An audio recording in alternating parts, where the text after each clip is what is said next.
ouvintes do Virada Paulista, seja bem-vindo a mais um episódio. Hoje vocês vão perceber que estamos sem um dos nossos membros desse podcast aqui. Levisão hoje não pôde participar, está ausente, mas eu tô aqui com ele, Thiago Bayer. Como é que você tá, Thiago? Fala, galera, tudo bem com vocês? Hoje vai ser difícil falar pelo Levi, né? Porque o cara é uma metralhadora humana, então vai ser difícil compensar a falta dele. Mas é isso aí, galera. Logo ele tá de volta no próximo.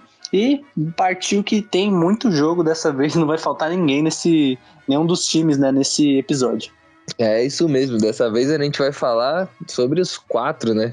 Tive a rodada cheia do Brasileirão aí e a gente vai falar de todo mundo hoje. Mas antes, vamos pro nosso quadro que já virou sucesso em todo o Brasil, o Virada Indica.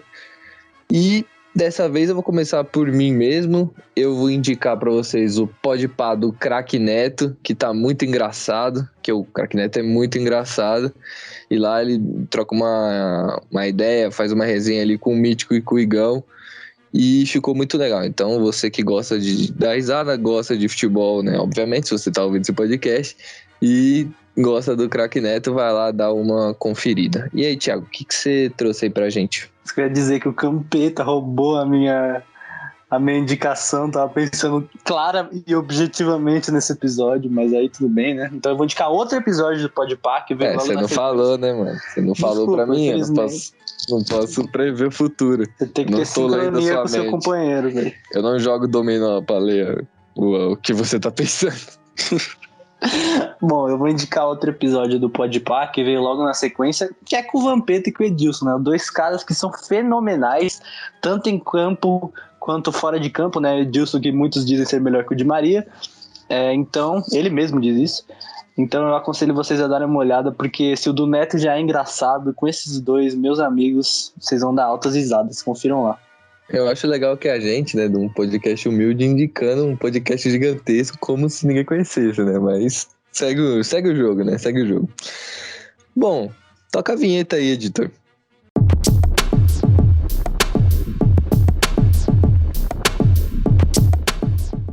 Vamos começar falando agora do nosso querido tricolor paulista que venceu o Grêmio no finalzinho, nos acréscimos, com gols de Vitor Bueno, de falta, um golaço, diga-se de passagem, e Igor Gomes, né? Uma dupla que é muito criticada no São Paulo, né? Mas fez os gols da vitória, né? E deu uma tranquilidade a mais para o tricolor se distanciar da zona de rebaixamento e se aproximar da zona de classificação para Libertadores. Thiago, eu queria que você falasse um pouco do jogo e queria que você respondesse se agora a briga do São Paulo, ele para de olhar um pouco mais para a parte de baixo da tabela e começa mais a olhar para a parte de cima, para um G6, um possível G7, G8, né? Queria saber de você. O que você acha? Bom, eu vou começar pelo contrário, né? Vou começar pelo fim, já respondendo a sua pergunta, mano.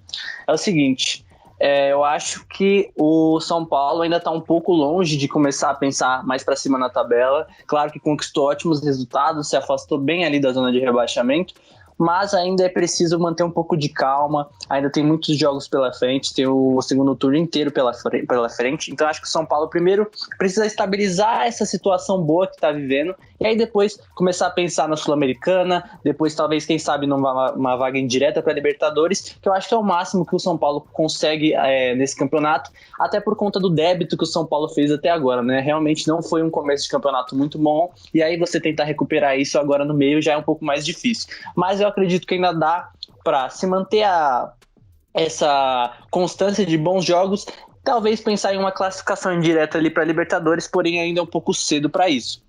Bom, falando agora do jogo, eu acredito que o mais surpreendente desse jogo foi os dois grandes jogadores aí de São Paulo, que a torcida critica pouco, né, graças a Deus, que é o Igor Gomes e o Vitor Bueno, que fizeram seus gols aí, 2 gols importantes. O Vitor Bueno fez um golaço de falta, uma pancadaça no gol, e Igor Gomes, que fez o gol da vitória aí, ajudando o São Paulo a conquistar esses pontos importantes, né? Mas, na minha opinião, não foram eles os únicos destaques. O Reinaldo teve uma boa participação, o Reinaldo aí, que eu já falei nos últimos episódios, falei na live também, que talvez seja importante ele conseguir mais minutos aí no time titular, e ele veio ganhando oportunidade. Também tem o Rigoni, mais uma vez se mostrando realmente o melhor jogador do São Paulo, disparado, nos primeiros toques ali de bola, já conseguiu uma boa chance pro Reinaldo, é um cara muito diferenciado, um cara que jogaria em qualquer time do Brasil hoje. Eu acho que, mesmo com elencos muito fortes, eu acho que o Rigoni acharia seu espaço em qualquer um dos times, e no São Paulo ele tem feito muita diferença, então foi uma grande contratação e vai provando isso a cada minuto. Uma coisa que me impressionou muito também, Campos, que você até pode falar aí, que parece que finalmente o Crespo aprendeu que ele tem que poupar jogadores para Libertadores, né? Porque a gente já lembra lá daquela situação do Paulista, onde ele poupou na Libertadores para jogar o Paulista, no Brasileiro isso aconteceu também, e agora parece que ele aprendeu. Eu acho que o São Paulo vem com tudo aí para enfrentar o Palmeiras depois de descansar esses jogadores aí nessa última partida importante contra o Grêmio no Campeonato Brasileiro. Sim, mas aí ele tem que botar pra jogar alguns desses jogadores, como o Benítez, né? Que tá descansando aí faz uns 5 jogos já, e nem na Libertadores ele jogou. Mas o Benítez, ele tá no sono eterno, né? O maluco não entra mais em campo. Não, na verdade ele não entrou porque eu acho que ele tá suspenso, né? Ele foi suspenso desse jogo. É verdade. Esse jogo ele não tava disponível. Mas na Libertadores, quando ele poderia entrar, ele não entrou. Vamos ver se ele vai entrar, né, na próxima terça-feira, porque eu acho que o São Paulo vai precisar de um cara como ele ali no meio de campo.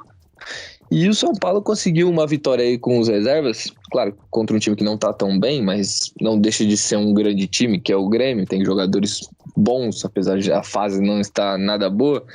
Você ganha um pouco mais de cancha, né? Vencendo um jogo desse jeito, jogando, mesmo com o time reserva, jogando até que melhor que o Grêmio, com jogadores que não costumam ser destaque, se destacando mais. Então é uma coisa que dá uma motivação a mais para essa equipe do São Paulo.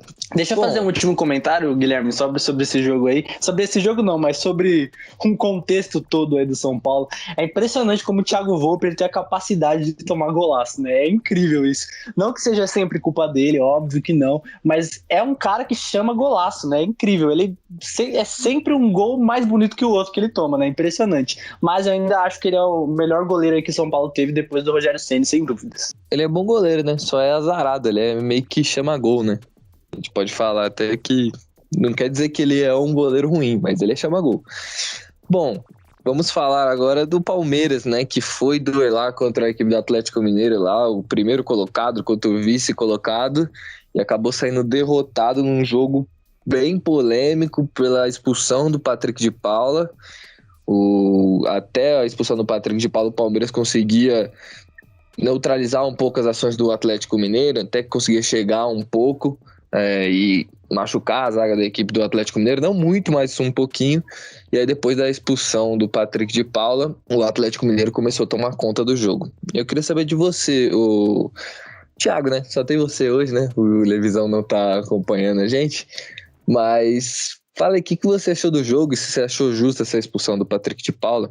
E o quanto que isso interferiu no futebol do Palmeiras? Olha, se eu falasse que eu achei justa essa expulsão, eu estaria completamente enganado, né? Porque realmente foi um lance bizonho, um lance onde ele claramente escorregou e levou o segundo amarelo, né? Uma coisa terrível. A arbitragem nesse Campeonato Brasileiro, assim como nos outros, mas nesse especificamente, tem se mostrado muito questionável. Já não é o primeiro lance que acontece contra o Palmeiras, já aconteceu a favor do Palmeiras, inclusive. A gente pode lembrar daquele jogo do São Paulo, onde teve o gol do Miranda lá anulado, mas é uma coisa que tem se repetido constantemente: erros de arbitragem, jogadores expulsos, pênaltis mal marcados, impedimentos também. Então, realmente, eu não sei se o VAR ele veio para ajudar ou se ele veio para complicar, mas no final das contas ele só tem complicado. E então esse foi só mais um resultado disso aí. Eu acredito que mesmo. Mas, Thiago, pode falar. Você achou que foi falta ou que não foi falta para cartão amarelo? Assim. Então, na verdade, eu achei que não foi falta por ele ter escorregado. Eu sei que mesmo o fato de ele ter escorregado... sem querer também é falta, né? Também é falta, eu entendo isso. Mas eu acho que naquela situação do jogo, o jogador com o amarelo já, você dá a falta e dá mais um amarelo, eu acho um pouco demais. Eu já vi muita gente falando que a primeira falta que ele fez podia ser punível até de cartão vermelho, mas a segunda realmente foi uma coisa bem bizonha e, de fato, foi predominante para a derrota do Palmeiras. Eu até acho que o Atlético tinha condição de ganhar do Palmeiras, mesmo com o Palmeiras com os 11 jogadores em campo, mas ia ser bem mais difícil. Só que não dá para ficar só nisso, né? O Abel também foi expulso, o Abel mais uma vez perdendo a cabeça, apesar de na súmula, uma coisa mais bizarra aí, Guilherme, eu não sei se você viu isso, mas o juiz anotou que expulsou o Abel porque não entendeu o que ele falou. Você já viu isso alguma vez na sua vida? O cara expulsar o técnico porque não entendeu o que ele falou? Isso aí foi a primeira vez que eu vi um negócio desse.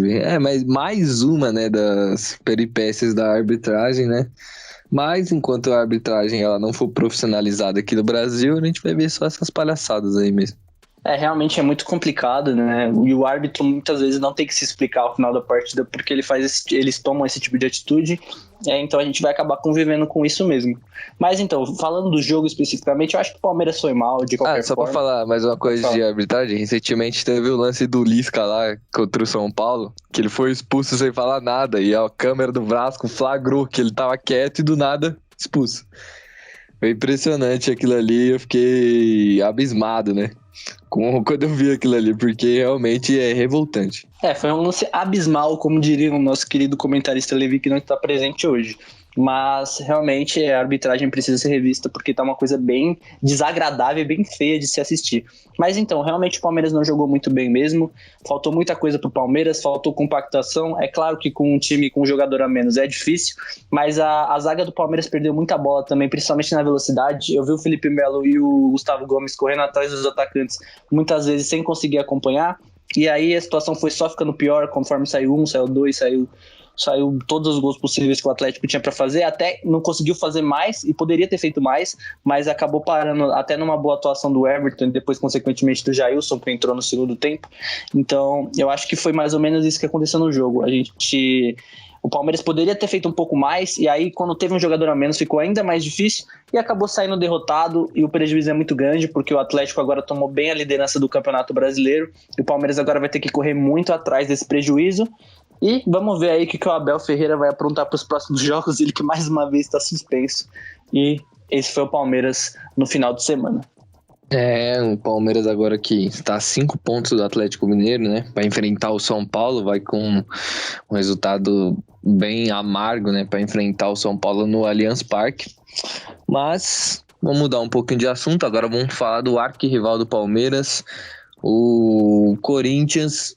O Corinthians que recebeu a equipe do Ceará na Neoquímica Arena às 4 horas da tarde, né? Foi o jogo que passou na Globo e fez um jogo incrivelmente bom, né? Contra a equipe do Ceará, que também não é uma equipe boba, né? Então eles têm que valorizar esse jogo do Corinthians aí.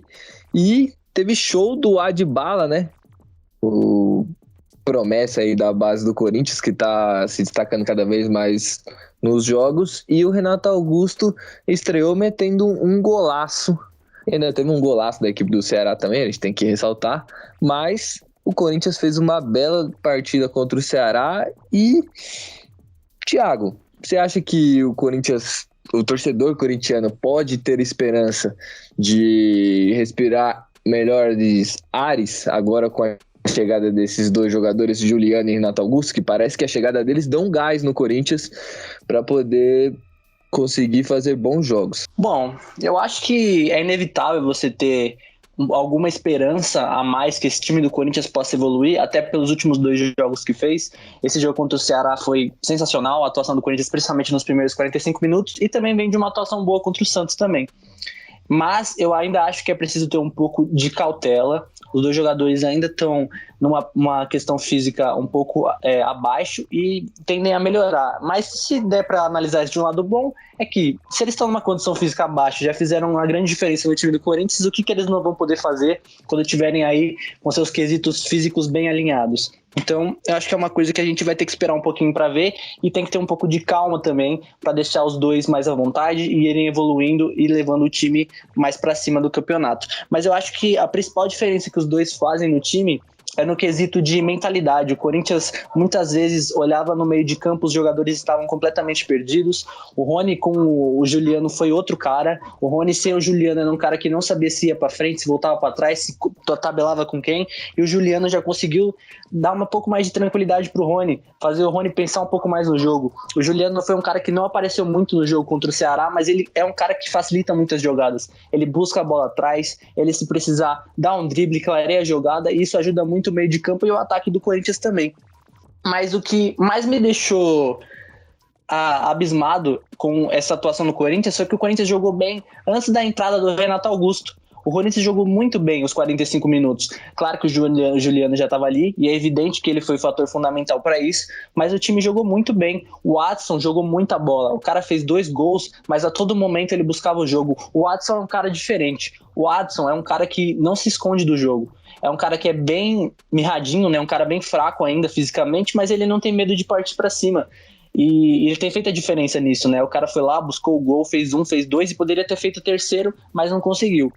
E além disso, o Corinthians fez uma partida defensiva boa também. Os jogadores aproximavam muito e pressionavam o time do Ceará, que não conseguiu efetuar seu estilo de jogo, né? Que é um estilo mais rápido, um estilo mais veloz. O Mendonça, que já foi o jogador do Corinthians, teve muita dificuldade para impor essa velocidade no primeiro tempo, tanto porque o Gabriel fazia muito essa pressão, o Rony também, e às vezes até o Fábio Santos ali, porque o Mendonça caía por aquele lado, conseguiu marcar bem.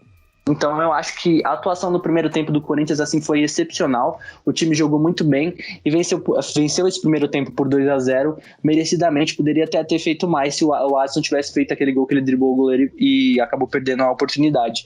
O Jô também foi um cara que se movimentou bastante. A gente acostumou ver o Jô muito parado, né? Um Jô que não se movimentava. Dessa vez não, eu vi o Jô de ponta esquerda, Campos. Você tem noção disso? Vi o Jô correndo para ponta e deixando o Watson e o Mosquito entrarem no meio. Uma jogada muito inteligente, porque o Cássio conseguia mandar essa bola lá de trás pro Jô, aliviando um pouco da pressão, e funcionou bastante, porque o Jô pegava os laterais quando ele ia pra ponta, então dificilmente o lateral conseguia tirar a bola de cabeça dele. Então eu acredito que essa foi uma sacada do Silvinho e que deu muito certo. E no segundo tempo, né, com a entrada do Renato Augusto, realmente foi muito bonito de ver o Renato voltando ao Corinthians, beijando o escudo, e já nos primeiros toques na bola, mesmo um cara que tá fisicamente abaixo, não deu pra ver o Renato correndo muito bem. Mesmo assim, o cara conseguiu ser um dos líderes de desarme do Corinthians junto com o Juliano. Então, para as pessoas que achavam que não dava para marcar com o Renato e o Juliano, acho que já vai ficando evidente que é possível os dois jogarem juntos. Foi um cara que, além disso, conseguiu distribuir muito jogo, tocava a bola, sempre estava livre, e quando teve oportunidade, com muita tranquilidade e facilidade, mandou para dentro do gol, um chutaço de fora da área, indefensável para o Richard, que ainda conseguiu relar a mão na bola, mas infelizmente ele não conseguiu evitar o gol. O Corinthians acabou sofrendo o gol logo após isso, mas era porque o meio de campo, por conta do Renato estar um pouco abaixo fisicamente, acabou perdendo ali na velocidade. O jogador do Ceará, que eu não vou me lembrar o nome agora, fez o gol, e foi um golaço, diga-se de passagem, muito difícil, impossível do Cássio pegar, foi no canto forte, puxou para o meio e fez o gol. Mas eu acho que a atuação do Corinthians, resumindo tudo isso, foi muito boa. Eu acho que o Silvinho precisa usar mais essas semanas de treino para focar nisso que aconteceu nos 45 minutos, tentar fazer o Corinthians evoluir nesse quesito, fazer bem continuar fazendo o que fez nesses 45 minutos, e aí eu acho que dá para o Corinthians brigar por uma vaga indireta na Libertadores. Eu acho que uma vaga direta ainda é meio difícil, mas quem sabe uma vaga indireta aí, eu acho que é possível sonhar sim. O Levi não tá aqui, mas o Thiagão hoje ele incorporou. O Levi falou pra caramba, mas tá certo, tem que falar mesmo. Bom, eu queria salientar um negócio. Quando foi apresentado Renato Augusto, apresentado não, né? Quando foi anunciado que eles foram contratados, né? Renato Augusto e o Juliano, teve um protesto da equipe do Corinthians, né? Membros da torcida conversaram com o presidente do Corinthians e o mesmo garantiu que o Silvinho teria 7 jogos para mostrar serviço com os novos contratados. Já foram 4 jogos. São 2 vitórias contra Cuiabá e Ceará, um empate contra o Santos e uma derrota contra o Flamengo. O quanto que isso é mérito do Silvinho e o quanto que isso é mérito dos novos jogadores que chegou no Corinthians? Olha, na verdade, foi uma boa pergunta essa que você fez. Eu acredito que é um pouco do mérito dos dois. Eu acho que o Silvinho não teria conseguido fazer isso sem o Juliano e o Renato Augusto, mas eu acho que tem um pouco dele sim nesse time, nessas mudanças que aconteceram. Eu acho que ele bolou estratégias assim que não vinham funcionando, mas que quando o Juliano e o Renato apareceram, as coisas começaram a mudar. Por exemplo, o Rony foi um exemplo que eu acabei de citar. O Rony sem o Juliano era patético, era um cara que não conseguia dominar uma bola, não conseguia partir para cima, e ele já vem conseguindo fazer isso. Eu acho que esses dois jogadores agregam muito nisso também, porque a responsabilidade não cai muito só nas costas do Silvinho. O Corinthians não tinha jogadores que carregavam a responsabilidade do meio para frente. Ele só tinha jogadores que carregavam a responsabilidade para trás, que era o Fagner, o Gil, o Fábio Santos, e agora o Corinthians tem esses caras mais à frente, né? Então eu acho que isso tem muito a ver com... Tem muito mérito dos dois nisso, principalmente do Juliano, que jogou mais, mas eu acho que o Silvinho sim tem conseguido bolar boas estratégias e boas saídas pro time, e eu acredito que muito desses resultados tem a ver com o bom trabalho dele sim, que vem se mostrando agora melhor, porque óbvio, é muito mais fácil você trabalhar com jogadores melhores no seu elenco, né? É isso aí. O Corinthians conseguiu aí uma boa vitória. E agora vamos falar do outro alvinegro de São Paulo, né? O Santos foi até Fortaleza enfrentar a equipe de Fortaleza, né? Vou ser um pouco redundante aqui mesmo. Mas foi lá e conseguiu descolar um empate com a ajuda muito do VAR e do João Paulo. Uma partida muito polêmica ali, com vários lances ali em que o VAR teve que atuar, e o Santos conseguiu descolar esse empate. Thiago, eu queria saber a importância desse resultado e a atuação do Santos lá no Ceará, né? Esse resultado ele já seria bom pro Santos num contexto normal. Antes do jogo, 1-1 já seria um ótimo resultado, dada a grande campanha que o Fortaleza vem fazendo. Mas se a gente analisar o contexto do jogo, o quanto o Fortaleza jogou, quantas chances o Fortaleza teve de fazer o gol e os gols que foram anulados ali, o pênalti perdido, eu acho que esse resultado pro Santos saiu, vou te falar que foi muito bom. O Santos teve uma partida bem ruim, não conseguiu atacar o Fortaleza da maneira com que queria, né? Foi um time muito frágil defensivamente, além disso. O Luiz Felipe é um cara muito lento, que o Luiz Felipe toma de bola nas costas e o Kaique tem que correr atrás para compensar, é brincadeira. O Felipe Jonathan é um cara que não marca e não tá fazendo mais o que ele fazia, que era agregar ofensivamente. Então isso foi uma coisa bem ruim que aconteceu nesse jogo do Santos, o time não encaixou, definitivamente os jogadores estavam bem perdidos ali, não sabiam o que fazer. O Maatson, que tava tentando jogar mais de ponta, né, o cara tava mais ofensivo, não deu certo, praticamente não aconteceram jogadas pelo lado direito, só pelo lado esquerdo, que foi onde saiu o gol, e foi até um gol interessante, uma jogada bem inteligente. O Sanches se posicionou bem na área livre, e o Pirani é um cara que se movimenta muito, ofereceu espaço, recebeu a bola, cruzou, óbvio que teve uma grande falha do goleiro, mas ele cruzou para o Sanches que estava livre, então finalmente o Santos acertou aquilo que mais tentava fazer e não estava conseguindo, que era o cruzamento, né? Parece que dessa vez deu certo, mas também foi só isso.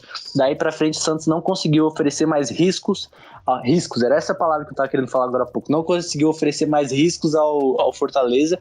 Fortaleza só atacou o tempo todo e o Santos tentou se defender da maneira que podia. Felizmente, mais uma noite incrível do João Paulo, que mesmo, sei que muitos santistas criticaram ele pelos lances que ele quase falhou, mas ele pegou um pênalti que fazia tempo que ele não pegava, nem sei qual foi o último pênalti, pra mim o último pênalti que ele pegou foi contra o Benfica, naquele amistoso lá, que eu não consigo esquecer esse amistoso aí. Foi mas esse mesmo. Deve ter sido esse. Ele não pegou nenhum outro pênalti no profissional. Não pegou nenhum outro. Eu acho que agora, se ele pegou esse pênalti, talvez a sorte dele comece a virar aí nos pênaltis, né? Porque realmente era a única coisa que faltava pra ele. Ele é um goleiro fantástico. Um dos melhores goleiros aí que eu vi no Campeonato Brasileiro nos últimos tempos. É um cara que realmente faz a diferença. E quando o goleiro faz a diferença, a gente tem que exaltar o tamanho dele. Então o João Paulo aí continua sendo o melhor jogador do Santos e o Diniz continua devendo a vida ao João Paulo. Depois de muitos jogos, né, o Santos conseguiu pegar um pênalti, né? Não falo só do João Paulo, qualquer goleiro, tá? Muito tempo que o goleiro do Santos não agarrava um pênalti, não defendia uma penalidade. Finalmente isso aconteceu.